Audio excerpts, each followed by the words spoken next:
आखिरकार आंखें खुली। ये ऑरेंज स्काई, सनसेट हो रहा है। हमें अंदर गए 1.5 दिन हो चुका है। नॉट बैड, मैं तो 2 दिन का प्लान कर रहा था। आर्यव देखता है कि बाकी सब भी उठ रहे हैं। तुषार उसे और लड़कियों को गुस्से से घूर रहा है। तुषार, क्या तुम्हें तुम्हारी कीज़ मिल गई? कौन सी कीज़? हाँ, वो पिछली टनल में गिर गई थी तो वहाँ लेने गया था। इनकी स्किन इतनी चमक क्यों रही है? क्या वहाँ वही हुआ जो मैं सोच रहा हूँ? नहीं, इम्पॉसिबल। शायद लाइट का धोखा है। तुषार को नहीं पता था कि मीरा और मालिनी ने वही एल्गी यूज़ किया था जो आर्यव ने बताया था। उनकी स्किन अब एक छोटे बच्चे की तरह सॉफ्ट और शाइनी हो गई थी। ये एल्गी मेरी फैमिली के लिए सबसे बड़ा प्रोडक्ट बनने वाला है। मुझे लगा था जब हम बाहर आएंगे तो पुलिस और एम्बुलेंस हमारा इंतज़ार कर रही होगी। मैंने ड्राइवर्स को बोल दिया था कि शायद हम रात फॉरेस्ट में बिताएं, लेकिन याद रखना, इस डंजन के बारे में किसी को पता नहीं चलना चाहिए। अब सब लोग तैयार हो जाओ, मैं एक फ़ोन कॉल करके आता हूँ। Satellite phone dialling, 3 rings, clicks. Devraj, father. कर दिया तुमने? क्या कर दिया डैड? क्या तुमने नकुल को मार दिया? वो मेरा बेटा था, भले ही मैं उसे पसंद ना करता हूँ। क्या वो मर गया? मैं ऐसा क्यों करूँगा? ये कब हुआ? जिस रात वो तुमसे मिलने आया था, रास्ते में उसकी कार एक्सप्लोड हो गई। फैमिली ने इन्वेस्टिगेटर्स भेजे हैं। तुम प्राइम सस्पेक्ट हो। मैं इनोसेंट हूँ, तो चिंता मत कीजिए। मैं बस ये बताने के लिए कॉल किया था कि मैंने क्लाउडी माउंटेन पर एक डंजन ढूंढकर उसे क्लियर कर दिया है। क्या कहा? मैं 1 साल से उसे ढूंढ रहा था। मुझे सब कुछ बताओ अभी। देवराज अब नकुल की मौत भूल चुका था। एक डंजन डिस्कवरी फैमिली के फ्यूचर के लिए नकुल से कहीं ज़्यादा इंपॉर्टेंट थी। डैड, वहाँ एक ख़ास एल्गी मिली है। कॉस्मेटिक्स में ये आग लगा देगी। मुझे प्रॉफिट्स का 20% चाहिए। सिर्फ 10% मिलेगा, वो मेरी माउंटेन पर है। और सुनो, पुलिस तुम्हारे पीछे है, कोई लफड़े मत करना। कॉलिंस। शान पट्टी। 15% की उम्मीद थी पर डैड ने 10% पर ही अटका दिया। खैर, 10% भी बहुत बड़ा अमाउंट है। आर्यव मीरा की तरफ इशारा करता है और उसे सीक्रेटली एक वाइट एनवेलोप देता है। इमरजेंसी के लिए है, संभाल कर रखना। Reaching the movie set, lights, cameras, explosions. तुम लोगों को बोला था 2 दिन इंतजार करने को, फ़ोन क्यों नहीं उठा रहे थे? Suddenly a police siren sounds, footsteps approaching fast. Aaryav Verma, freeze, अपने हाथ सर के ऊपर रखो। Aaryav, lazy smile. Officer Kavya, हम फिर मिल गए। क्या आप मेरा पीछा कर रही हैं? कोल्डली, मैं तुम्हें तुम्हारे भाई नकुल वर्धन के मर्डर के जुर्म में अरेस्ट कर रही हूँ। Handcuffs clicking. रिलैक्स, मैं जल्द ही बाहर आ जाऊँगा। मैंने कुछ नहीं किया। तुम कभी बाहर नहीं आओगे। एक्सप्लोजिव्स यूज़ करने और 3 लोगों के मर्डर का चार्ज है तुम पर। चलो अब। मीरा ने चुपके से आर्यव का लेटर पढ़ा। अगर मैं अरेस्ट हो जाऊं तो ये लेटर डिस्ट्रॉय कर देना। विटनेसेस को चुप कराया जाएगा, इसीलिए सबको मेरी हीरोइज्म की स्टोरी बताओ। मीरा ने चुपके से आर्यव का लेटर पढ़ा। अगर मैं अरेस्ट हो जाऊं तो ये लेटर डिस्ट्रॉय कर देना। विटनेसेस को चुप कराया जाएगा, इसीलिए सबको मेरी हीरोइज्म की स्टोरी बताओ। मीरा, मास्टर ने सही कहा था। Paper burning in fire. Tushar, finally ये बैड गाय गया। अब मीरा के साथ राइड करने का मौका है। शायद आज रात कोई नया कंपेनियन मिल जाए। High pitched beep. System notice. Whimsical system को लगता है कि होस्ट थोड़ा मोटा हो रहा है। क्विक मिशन, सिटी तक पैदल जाओ। किसी भी गाड़ी में बैठना मना है। Reward 100 coins. फेलियर, सारे बाल झड़ जाएंगे। तुषार, 100 कॉइन्स के लिए मर्दान की तो बच गई पर बाल चले जाएंगे। मालिनी, मैं पैदल आऊँगा, एक्सरसाइज करनी है। इसका दिमाग खराब हो गया है क्या? इस पर कोई भूत सवार है? सीन एंड होता है जब मानिया स्टोरी शुरू करती है कि आर्यव ने उन्हें कैसे बचाया, जबकि तुषार रात में अकेला चल रहा होता है। Chapter 61, the pig and the mushrooms. Gate card कहीं नहीं दिख रहा। कुछ तो गड़बड़ है। मीरा मेन हॉलवे में एंटर करती है। वहां एक बहुत मोटा और गंदा दिखने वाला आदमी 10 काले कपड़ों वाले एजेंट्स के साथ बैठा है।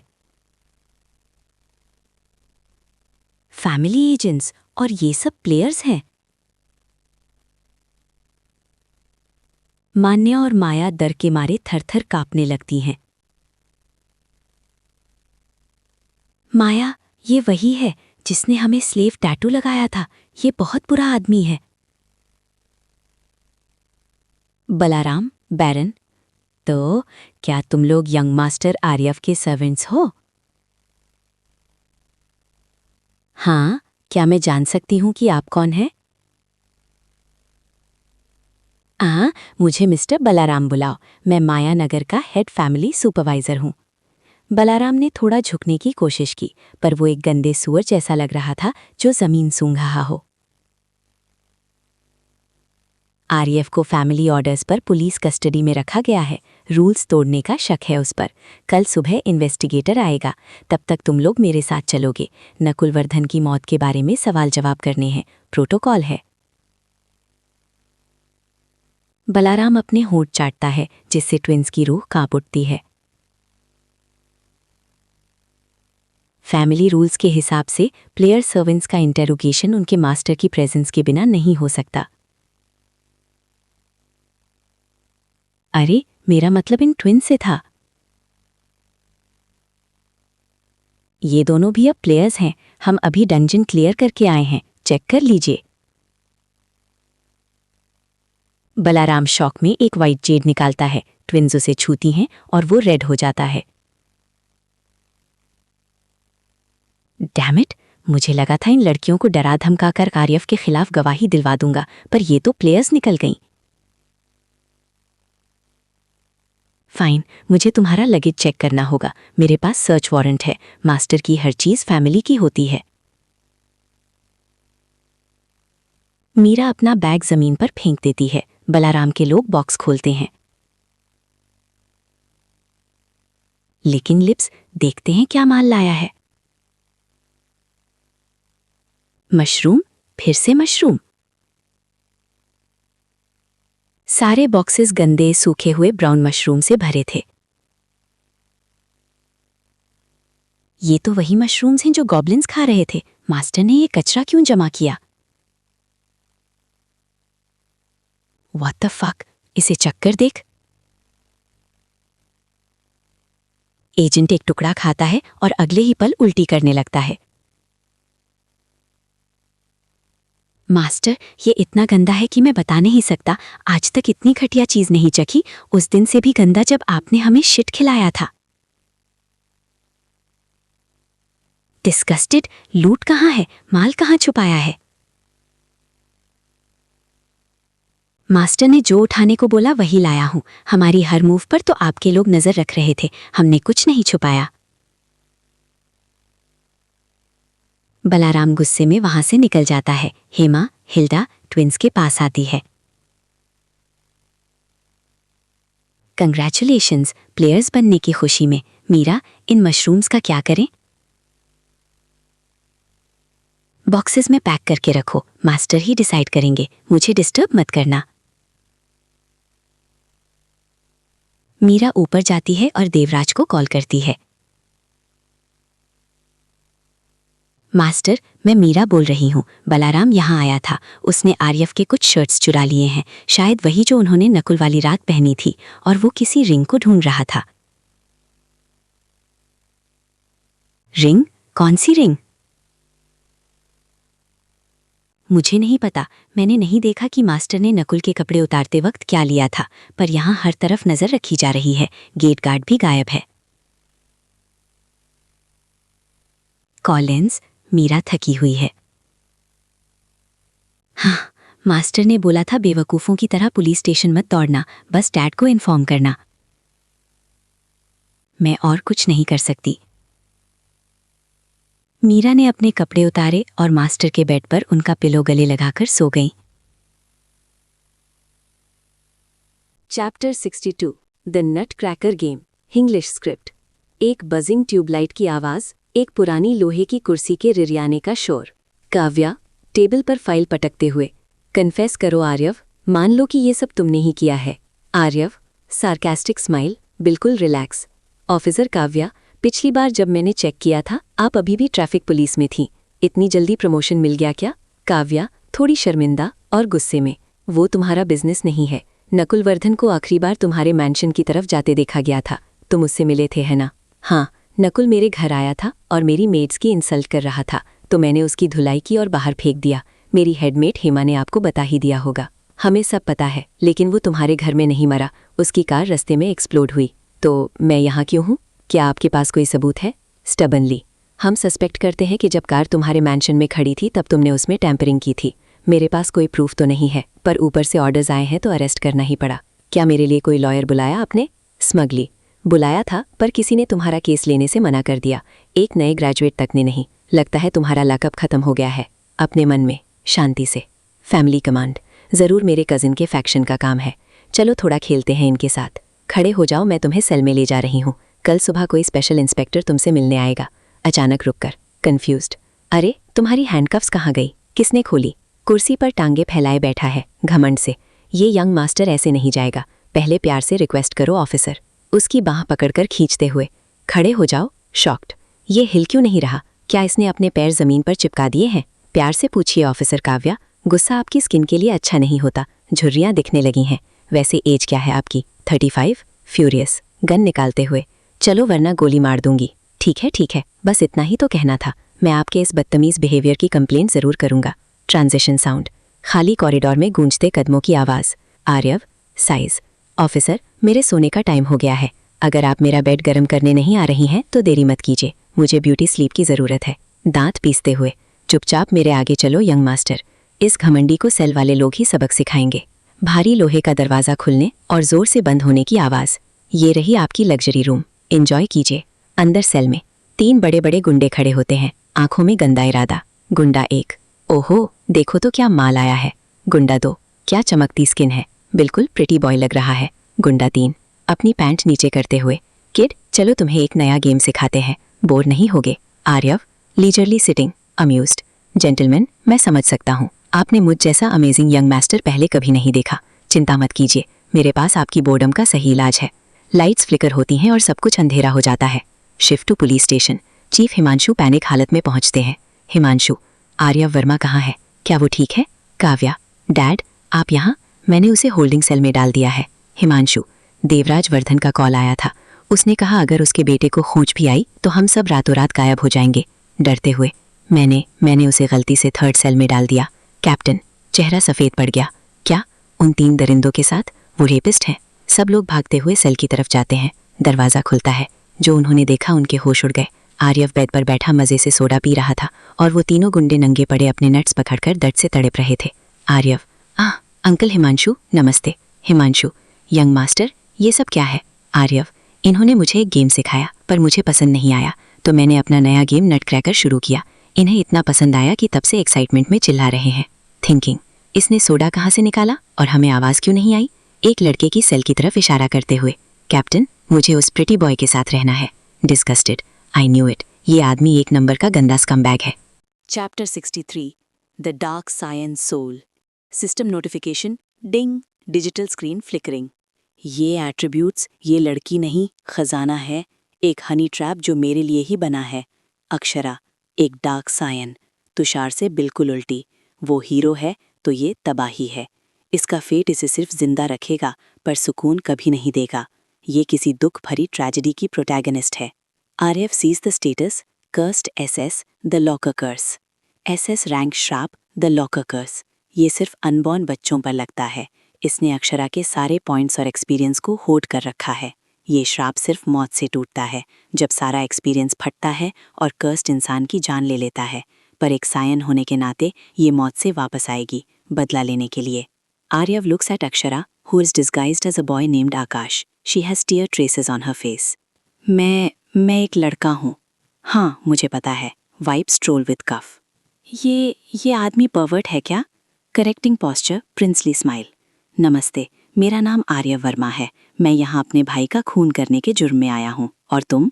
इतना बेशरम इंसान भाई को मारकर ऐसे इंट्रोड्यूस कर रहा है जैसे कोई पार्टी हो। लुक्स अवे, फ्राउनिंग, स्ट्रैटेजी बदलनी पड़ेगी। टू अक्षरा, सुना है तुम्हें वज्रसंघ से निकाल दिया गया है। स्टार्टल्ड, कॉशन, तुम्हें ये कैसे पता? कौन हो तुम? क्या हम पहले मिले हैं? चिंता मत करो, मैं भी एक प्लेयर हूँ। तुम्हारे हाथ के जलने के निशान ये थंडर फिस्ट आर्ट्स की प्रैक्टिस से आए हैं, राइट? सिर्फ वज्रसंघ वाले ही ये जानते हैं। Sad eyes stares at her scarred hands. और मैं ये भी देख सकता हूँ कि तुम कर्स्ड हो। बहुत ही बुरा श्राप है ये। Voice on the verge of collapse. क्या तुम इसे देख सकते हो? बता सकते हो ये क्या है? बड़े बड़े एक्सपर्ट्स नहीं बता पाए। मैं जानता हूँ ये क्या है और मेरे पास इसका इलाज भी है, पर पहले अपनी कहानी सुनाओ। मैं बुरे लोगों की मदद नहीं करता। खुद को महात्मा समझ रहा है। अभी तो कहा भाई को मारा है। अलाउड, मेरा नाम आकाश है। मैं वज्रसंघ के पिछले पेट्रियार्क का बेटा हूँ। मेरे पिता की मौत के बाद सक्सेशन सेरेमनी में मेरी फियांसे ने मेरी पीठ में छुरा घोंपा और पेट्रियार्क साइन मेरे बेस्ट फ्रेंड को दे दिया। उन्होंने कहा मैं कमज़ोर हूँ, इसलिए मैं अनफिट हूँ। Hate in voice. मैं बचपन से ही कमज़ोर था, कितनी भी मेहनत करूं लेवल अप ही नहीं होता था। पता चला मैं पैदाइशी कर्स्ड हूँ। जब मैं जेल से भागा तो मैंने अपने पिता की स्टडी से कुछ टैलिस्मन्स लिए और यहाँ मायानगर आ गया। यहाँ वहीं फियांसे मिल गई। उसने मुझे अरेस्ट करने की कोशिश की पर मैंने उसे मार दिया। क्राइंग, अब वज्रसंघ वाले मुझे कल तक मार देंगे। क्या तुम मेरी मदद करोगे?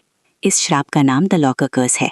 मैं इसे हटा सकता हूँ पर इसकी कीमत बहुत भारी होगी। मैं कोई भी कीमत देने को तैयार हूँ, बस मुझे मेरा बदला चाहिए। पहला सवाल, तुम्हारी माँ कौन है और कहाँ से है? पता नहीं, डैड ने कहा था जब बड़ा हो जाऊंगा तब बताएंगे। मतलब इसकी माँ की साइड से ही ये श्राप आया है। ठीक है, मेरी स्लेव बन जाओ। मैं श्राप भी हटाऊंगा और बदला लेने में मदद भी करूंगा। मैं वर्मा फैमिली से हूँ। हेजिटेटिंग, मैं तुम पर भरोसा कैसे करूँ? System contract, signs it with blood. लो, कर दिया साइन। सर्जिकल नीडल से फिंगर प्रिक करके साइन करते हुए। सैविज, अब मेरा खून पियो। ये श्राप हटाने का पहला स्टेप है, पर याद रखना इसके बाद तुम हमेशा के लिए मेरी स्लेव बन जाओगी। Akshara swallows the blood, a strange energy flows through her. System by sound, अब इसे देखो। Puts a talisman on her forehead, attempting curse removal. Glass wall shattering. System, curse dispelled. Gasping, क्या हुआ? श्राप हट गया पर मेरा लेवल अप क्यों नहीं हुआ? श्राप हट गया है पर रियल वर्ल्ड में लेवल अप नहीं होता। स्टैट स्क्रीन चेक करो। Screaming, sobbing, 20 lakh experience points, इतने सारे एट्रीब्यूट पॉइंट्स। क्राइंग, डैड, आखिरकार मैं आज़ाद हो गई। पैटिंग हर हेड, चिंता मत करो, जब भी नया डंजन खुलेगा हम वहाँ जाएंगे। हैंडिंग मेडिकल किट, उंगली साफ करो, गंदी दिख रही है। एम्बैरेस्ड, ओह थैंक्स, पर ये मेडिकल किट कहाँ से आया इसके पास? अब मुझे सोना है और तुम मेरे तकिए का काम करोगे। शॉक्ड, पर मैं एक लड़का हूँ। मैं जानता हूँ पर मैं भेदभाव नहीं करता। चलो बेड पर आओ। Chapter 64 the anonymous trap. सुनसान पुलिस स्टेशन में रात का वक्त। सब घर चले गए, बस मैं ही बची हूँ। या आर्यन तीना खुद तो जेल में उस प्रिटी बॉय के साथ मज़े कर रहा होगा और मेरी नींद हराम कर रखी है। कव्या एक अनोनिमस लेटर खोलती है और पढ़ना शुरू करती है। डियर ऑफिसर, मैं अपनी आइडेंटिटी छुपा रहा हूँ क्योंकि मेरी जान को खतरा है। उन्होंने मेरे बॉस जयेश मेहरा को मार दिया है। कल हमने नए सीईओ आर्या वर्मा की कार में धमाका करने की कोशिश की थी। बॉस की बहन किरण मेहरा को आर्यव ने 100 थप्पड़ मारे, इसीलिए बॉस बदला लेने गए थे। पर मैंने एक पर्पल हेयर वाले आदमी को बॉस की बॉडी ले जाते देखा। वो कह रहा था, तुम्हारा रोल अप खत्म हुआ। मैंने मैप भेज दिया है, प्लीज़ मेरे बॉस का बदला लीजिए। ये लेटर थोड़ा फिशी है, कोई बेवकूफ़ी इस पर पूरा यकीन करेगा, पर इसका कनेक्शन आर्यव के केस से है तो इन्वेस्टिगेट तो करना पड़ेगा। रात के सन्नाटे में गाड़ी चलने की आवाज़, मिट्टी खोदने का शोर। हैरत है, बॉडी सच में यहाँ है। ये तो जयेश मेहरा ही है। ड्राइवर लोकेश ने हॉस्पिटल में होश आने पर इसी का नाम लिया था, पर ऑफिस के सीसीटीवी फुटेज उस रात मैलफंक्शन हो गए थे। कितना कन्वीनियंट है ना। तेज़ी से कीबोर्ड टाइपिंग, फुटेज स्कैन करने का शोर। मिल गया। एक परवर्ट ने वेंडिंग मशीन के नीचे हिडन कैमरा लगाया था और उसमें इसका चेहरा साफ दिख रहा है। पर्पल पोनीटेल, वही घमंडी चेहरा। तरण वर्धन, तुम्हें तो मैं कब से ढूंढ रही थी। Drugs, smuggling, murder. डैड ने मना किया था तुम्हारे पास जाने से, पर अब नकुल की मौत का कनेक्शन तुमसे मिल गया है। अब तुम नहीं बचोगे। Shift to Taran Vardhan's office. Taran एक किताब पढ़ रहा है। बलाराम एंटर करता है और झुकता है। खड़े हो जाओ, सारा काम हो गया। बलाराम खामोश रहता है, पसीना पोंछ रहा है। क्या हुआ? आर्यव का लक बहुत तेज है मास्टर। उसने माउंटेन में डंजन ढूंढ लिया और अपनी मेट्स को प्लेयर्स बना दिया। मैं उन्हें हाथ नहीं लगा पाया और मैंशन में कोई एक्सप्लोजिव्स भी नहीं मिले। मैंने नकुल को उसे मारने भेजा था। अगर नकुल फेल होता तो आर्यव उसे मारता और खुद फंस जाता। प्लान तो परफेक्ट था, पर नकुल कार एक्सप्लोजन में मरा। ये मेरी कैलकुलेशन से थोड़ा बाहर है, पर ज़रूरी आर्यव का ही काम होगा। मेट्स को छोड़ो, इन्वेस्टिगेटर मेरा चाचा बनने वाला है। हम एविडेंस प्लांट करेंगे। आर्यव के कपड़ों पर थोड़ा ब्लैक पाउडर छिड़क देना, बाकी कहानी मेरा चाचा बुन लेगा। कपड़े मिल गए? जी मास्टर, हमने कपड़े पहले ही ले लिए हैं। और वो रिंग जो नकुल ने ऑक्शन में खरीदी थी, वो मिली? नहीं मास्टर, आर्यव ने नकुल के सारे कपड़े और सामान उतरवा लिए थे। हमने सब चेक किया, पर वो रिंग वहाँ नहीं है। नकुल ने शायद उसे कहीं और छोड़ा हो। उसका फ़ोन एक ब्रॉथल के ड्रॉर में मिला। छोड़ो, बस एविडेंस तैयार रखो और मेरे चाचा का एयरपोर्ट पर स्वागत करो। फ़ोन की घंटी। तरन स्क्रीन देखता है और एक शैतानी मुस्कुराहट देता है। आहा, हेलो लावण्या, मैं बस तुम्हारे बारे में ही सोच रहा था। मन में सोचो आर्यव का चेहरा कैसा होगा जब उसे पता चलेगा कि मैं उसकी फियांसे के साथ सेटिंग कर रहा हूँ। Chapter 65 The Elder's Arrival English Script Airplane engine fading. Luxury car door opening. Balaram तेजी से भागते हुए आता है। बालाराम, मास्टर मनुज, आपसे दोबारा मिलकर खुशी हुई। क्या आप होटल चलना चाहेंगे या सीधे पुलिस स्टेशन? आर्या वहां अरेस्ट में है। मनुज बालाराम को घूरते हुए हुक्ड नोज से कोड़ गए। बालाराम, तुम पहले से ज्यादा मोटे हो गए हो, चलो स्टेशन चलते हैं। मुझे ये मिशन जल्दी खत्म करके तुम्हारे ब्रॉथल जाना है, सुना है वहां नया माल आया है। बालाराम झुक के, जी मास्टर बिल्कुल, पर देवराज अभी यहाँ नहीं है, उनका कोई इंपॉर्टेंट कॉल आया था, वो स्टेशन पर मिलेंगे। मनुज घमंड से, अच्छा ही है, वो साथ होता तो बहुत सवाल पूछता। मैंशन में कोई बॉम्ब्स मिले? नहीं मास्टर, इसीलिए तरन मास्टर ने कहा है कि आरएफ के कपड़े आपको दे दूं, हमने उन पर गन पाउडर के निशान प्लांट कर दिए हैं। मनुज गुस्से में, बेवकूफ़, मैंशन में ही कुछ बॉम्ब्स डिस्कवर कर लेते तो काम आसान हो जाता। अब अपने आदमियों से कहो कि वैसा ही एक्सप्लोजिव तैयार करे जैसा ब्लास्ट साइट पर मिला था, हम गवाह तैयार कर लेंगे। Footsteps entering a quite police station. Devraj वहां वेट कर रहा है। देवराज सपट चेहरा, मनुज तुमसे मिलकर खुशी हुई, मैंने रूम अरेंज कर दिया है। आर्या वहां वेट कर रहा है। Inside the investigation room, Arya आराम से लेदर चेयर पर लेटा है। आकाश उसके शोल्डर मसाज कर रहा है। देवराज मन में परेशान, इसने इस ब्लॉन्ड लड़के आकाश को साथ क्यों रखा है? कहीं आर्यव का टेस्ट? खैर अभी बहुत काम है। देवराज, आर्यव ये एल्डर मनुष्य है, इनके सवालों का सही जवाब दो और सच बोलो। आर्यव आंखें बंद, मसाज का मजा लेते हुए, हाँ वहाँ थोड़ा नीचे। आकाश मनुष्य फ्यूमिंग, दांत पीसते हुए, बेटा रुक जाओ, एक बार मेरे न्याय कक्ष के डंजन्स में आओ, फिर बताता हूँ रिस्पेक्ट क्या होती है। मनुष्य धमकी भरी आवाज, आर्यवर्धन क्या तुमने अपने भाई नकुल का खून किया है? आर्यव ब्रीफली ओपनिंग आइज, नहीं किया। वापस आंखें बंद। मनुष्य नकुल की बॉडी पर ब्रोकन रिब्स मिले हैं जो ब्लास्ट से नहीं हुए। मेड ने बताया तुमने उसे सैवेजली पीटा था, क्यों? वो मेरी मेड्स के साथ बदतमीजी करने आया था, फैमिली रूल्स के हिसाब से मुझे उसे पनिश करने का हक है। शायद थोड़ा ओवरबोर्ड चला गया, पर वो जिंदा गया था मैंशन से। मॉर्निंग, आह परफेक्ट मसाज। मनुष्य चिल्लाकर, हमने तुम्हारे कपड़ों पर एक्सप्लोजिव्स ढूंढे हैं और मैंशन में भी बॉम्ब्स मिले हैं, वही जो कार में यूज हुए। आर्यव हल्के से मुस्कुराते हुए, आह वो बॉम्ब्स तो मेरे हैं, मजे के लिए रखे थे, कार एक्सप्लोजन से उनका कोई लेना देना नहीं है, ये सिर्फ सर्कमस्टेंशियल एविडेंस है, प्रूफ नहीं। वैसे मेरे बॉम्ब्स कहाँ हैं? फैमिली मेंबर से चोरी करना बड़ा क्राइम है, मैं न्याय कक्ष में कंप्लेंट करूंगा। मनुष्य पागल होते हुए, मर्डरर मिल गया है, कौन है? देवराज स्मर्किंग, मर्डरर जयेश मेहरा है, मेरे कॉन्क्यूबाइन का भाई। एविडेंस है कि उसने आर्यव की कार रिक की थी, पर गलती से नकुल की कार उड़ गई। मैंने अपने एक बेटे को खोया, पर असली कातिल मिल गया। मनुष्य जयेश कहाँ है? मुझे उससे मिलना है। देवराज वो मर चुका है, मास्टरमाइंड ने अपने निशान मिटाने के लिए उसे मार दिया। मनुष्य दिमाग घूमते हुए, कौन मास्टरमाइंड? ये हो क्या रहा है? देवराज वो अभी यहाँ आता ही होगा, मैंने अपने असिस्टेंट जॉर्ज को उसे अरेस्ट करने भेजा है। मनुष्य की तरफ देखकर शैतानी स्माइल देता है। ताड़, क्या ये बुधा शंकर अकेला काफी है? तरन के गार्ड्स बहुत खतरनाक दिख रहे हैं। चुप रहो काव्या, शंकर कोई आम बुधा नहीं है, मास्टर देवराज का सबसे खतरनाक हथियार है। ये अकेला पूरी आर्मी को खत्म कर सकता है। शंकर मैंशन की गेट पर पहुंचता है। ओए बूढ़ी, मास्टर तरन बिजी हैं, अपने बालिक से कहो खुद आकर भीख मांगे, तब शायद हम आर्यव की मदद करें। चल निकल यहाँ से। शंकर को धक्का देता है। ताड़, वो उसे अंदर नहीं जाने देंगे। बस देखती जाओ, और जो भी देखोगी वो एक राज रहेगा। शंकर सपट चेहरे से अपनी उंगलियां चटकाता है। ये क्या? वो गार्ड्स, उनमें आग लग गई, वो चीख रहे हैं। आग के लपटों का शोर, फिर सन्नाटा। कुछ नहीं बचा, सिर्फ राख, और वो गेट, लोहे का गेट पिघल गया। मैंने तुम्हें हमेशा वार्न किया था काव्या, इन सीक्रेट ऑर्गेनाइजेशंस के पास ऐसी सुपर पावर्स हैं जो तुम सोच भी नहीं सकती। ये लोग अपना कानून खुद चलाते हैं। मैंशन के अंदर से गन शॉट्स, मशीन गन्स और धमाकों की आवाज। क्या उनके पास अंदर आर्सेनल है? इतने धमाके? शायद। सोचो अगर तुम या तुम्हारी पुलिस फोर्स अंदर जाती तो अब तक सब मर चुके होते। इनसे निपटने का एक ही रास्ता है, किसी बड़े एल्डर को रिपोर्ट करो, जैसे मैंने मास्टर देवराज को किया। वो अपना कचरा खुद साफ करना जानते हैं। 10 मिनट बाद घसीटने की आवाज। टाट, देखो शंकर बाहर आ रहा है। वो तरन है। तरन की दर्द भरी करा शंकर उसे कार के ट्रंक में फेंकता है। तरन वर्धन, जो 1 साल से कानून से बच रहा था, आज एक मांस के लूथरे की तरह पड़ा है। इसका चेहरा सूझा हुआ है, पैर टूटे हुए हैं, सिर्फ वो पर्पल पोनीटेल पहचानी जा रही है। पुलिस से ज़्यादा एफिशिएंट तो ये लोग हैं। शायद मुझे भी ऐसी किसी ऑर्गेनाइजेशन में जाना चाहिए। क्या मैं आरएफ को फंसा सकती हूँ? कल रात तो मुझ में इंटरेस्ट ले रहा था, अगर उससे शादी कर ली तो मुझे भी ऐसी पावर्स मिल जाएंगी। चलो काव्या, काम हो गया। कार स्टार्ट करता है। Shift to the mansion. सन्नाटे में एक औरत दबे पांव बाहर निकल रही है, कांपते हुए धीरे से। ओ गॉड, तरन को कुत्ते की तरह पीटा, मैं तो बस बाथरूम में छुपी रही। ये शंकर तो राक्षस था। लवन्या अपनी पिंक कार में बैठती है और फोन लगाती है, रोते हुए।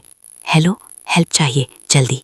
नरेटर, लवन्या को अंदाजा नहीं था कि अंधेरे में एक नहीं बल्कि कई आंखें उसे देख रही हैं। Chapter 67 the peeping thief. English script.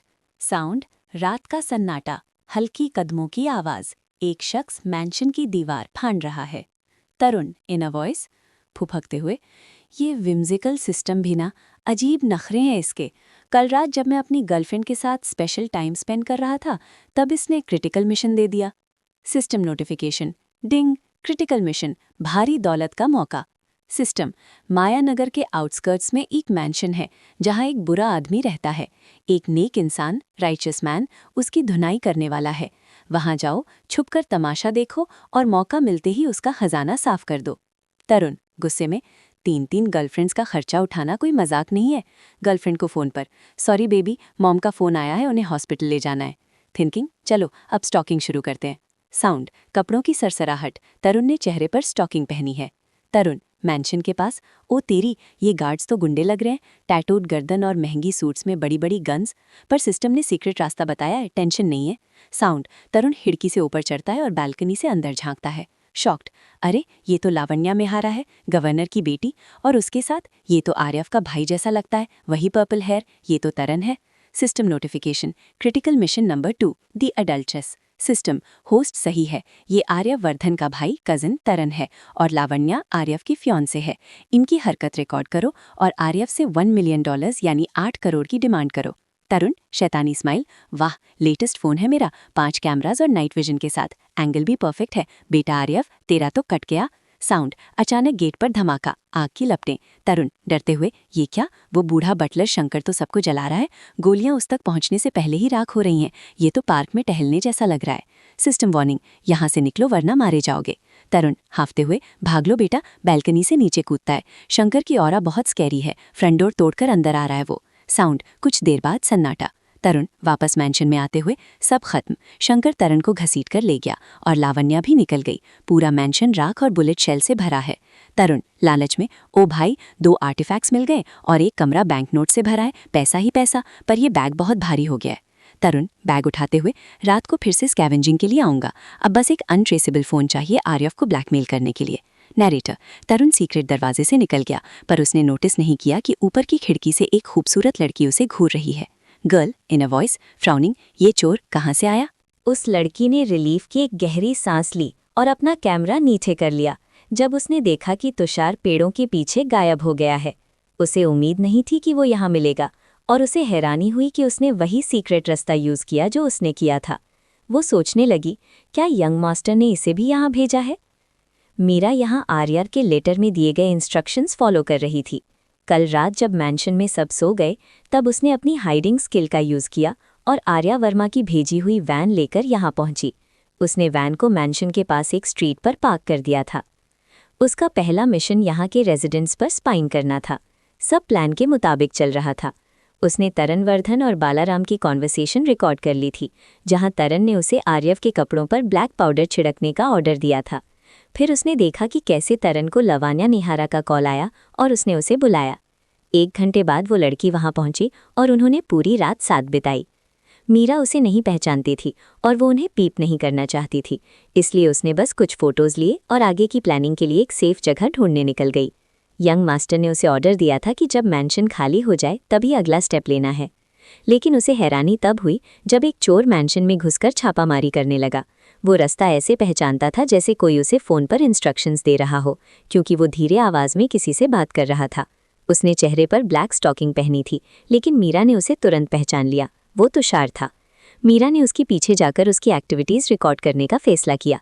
Tushar काफ़ी विजिलेंट था और 2 बार तो मीरा पकड़ी ही जाने वाली थी, लेकिन उसकी हाइडिंग स्किल इतनी परफेक्ट थी कि वो शैडोज़ में घुल गई और तुषार को कुछ पता नहीं चला। उसने देखा जब तुषार ने बैल्कनी से तरन और लावण्या की ऑब्सीन वीडियो बनाई। उस पल मीरा की नज़र में तुषार की इज्जत मिट्टी में मिल गई। वो 1 नंबर का स्कमबैग था। मीरा का चेहरा शर्म से लाल हो गया।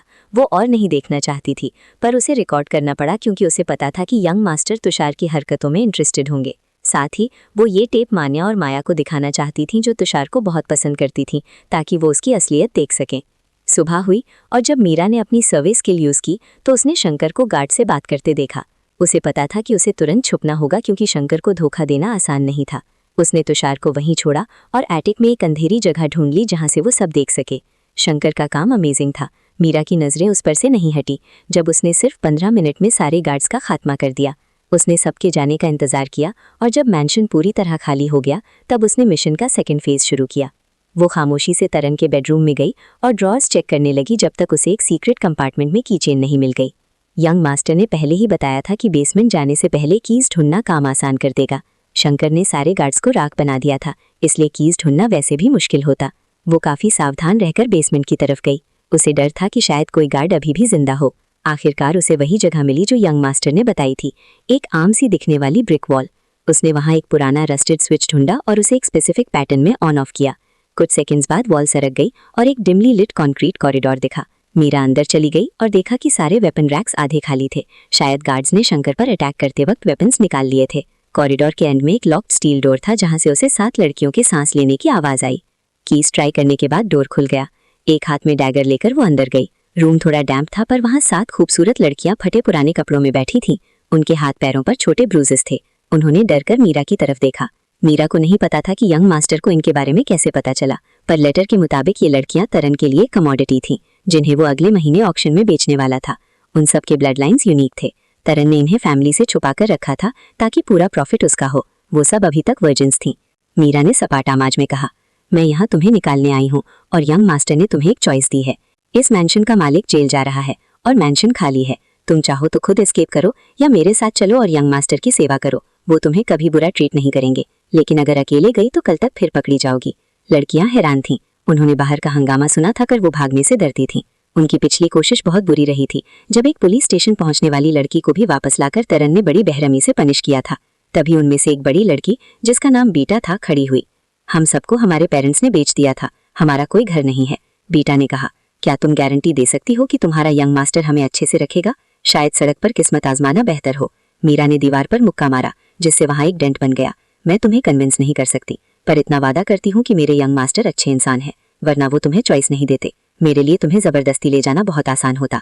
ये देखकर लड़कियां डर गईं।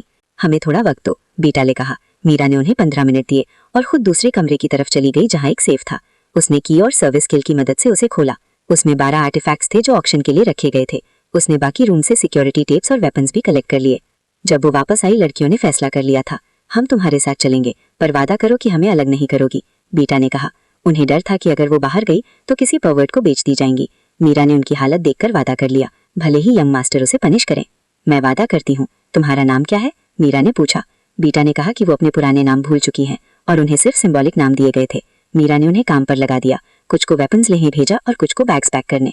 बीटा हैरान थी जब उसने रास्ते में राख और बुलेट शेल्स देखे। मीरा उसे वहीं कमरे में ले गई जहां तुषार ने पैसे देखे थे। ये सारा पैसा बैग्स में भरो और गेट तक लाओ, तब तक मैं वैन लेकर आती हूँ। और याद रखना, अगर तुमने धोखा दिया तो मैं खुद तुम्हें जान से मार दूंगी, मीरा ने वार्न किया।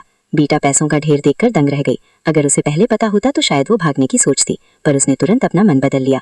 इतने पैसे रखने वाले लोगों से पंगा लेना मौत को बुलावा देना था। साथ ही तरन ने उनकी एक बहन के साथ जो किया था, उसका दुख अभी भी उनके दिलों में था। 4 घंटे बाद वैन ट्रेजर्स और पैसों के बैग से फुल थी। लड़कियों ने गार्ड सूट्स पहन लिए थे और वैन में एक दूसरे के ऊपर बैठी थीं। वैन की विंडोज टिंटेड थी, इसलिए पुलिस का डर नहीं था। अगर कोई रोके तो कहना मूवी क्रू है, मीरा ने वैन स्टार्ट करते हुए कहा। अब घर लौटने का वक्त था। Chapter 69 the fall of Taranvardhan English narrative. Aaryav काफी परेशान था। वो आकाश से मसाज करवाने का बहाना करके अपनी आंखें बंद किए तुषार को ऑब्जर्व और कमांड कर रहा था।